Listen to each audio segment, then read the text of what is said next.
Dengan banyaknya alat peraga kampanye atau APK yang terbuang menjadi sampah, kelompok warga lansia di Surabaya melakukan daur ulang APK.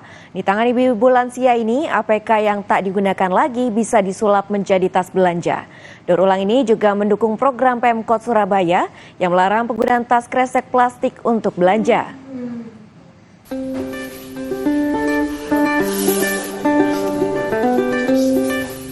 Pemilu 2024 telah usai setelah pemungutan suara dilakukan secara serentak.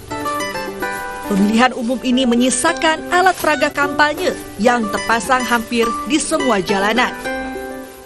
Melihat banyaknya alat peraga kampanye yang bisa menjadi sampah atau limbah, ibu-ibu lansia yang tergabung dalam kelompok Posyandu Lansia Uswatun Hasanah melakukan daur ulang APK menjadi tas belanja. Untuk membuat tas belanja, APK ini dipotong sesuai pola ukuran tas yang akan dibuat. Setelah itu, dilipat dan direkatkan dengan lem. Menurut Ketua Posyandu Lansia Uswatun Hasanah, ide awal daur ulang APK ini karena prihatin melihat banyak APK yang tidak digunakan lagi setelah pemilu.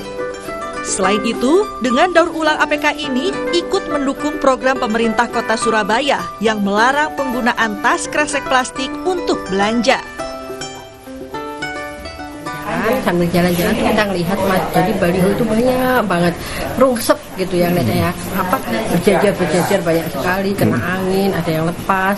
Nah pada saat ada yang lepas ke jalanan tuh kita lihat ya ini nggak ada yang mau membuang karena apa? Pertama dia nggak bisa didaur ulang, menemui tempat sampah.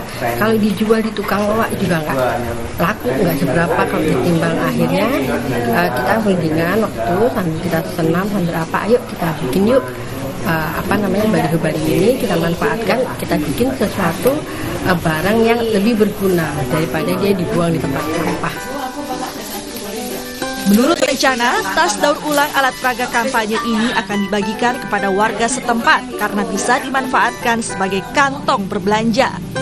Nantinya tas belanja ini selain dibagikan ke warga juga akan dititipkan ke toko swalayan agar bisa digunakan warga saat berbelanja. Mahendra Triginanjar, Kompas TV Surabaya, Jawa Timur.